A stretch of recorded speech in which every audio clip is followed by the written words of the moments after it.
Right now it's on high heat. You hit the mode button and it'll go to air only or fan only. And then there's a low setting.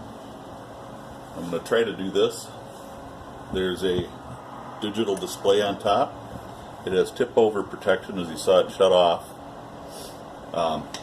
It has a oscillating feature, so it kind of rotates a little bit.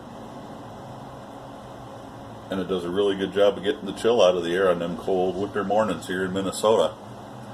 I haven't had it in the coldest part of the winter,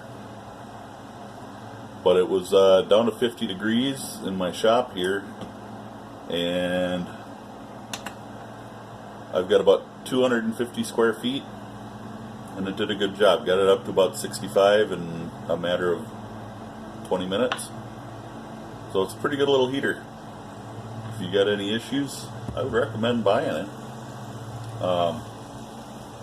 The modes,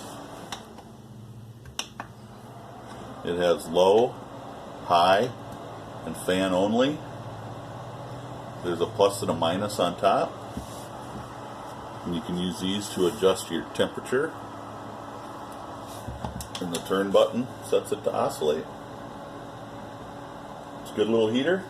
It's done pretty well. I recommend it.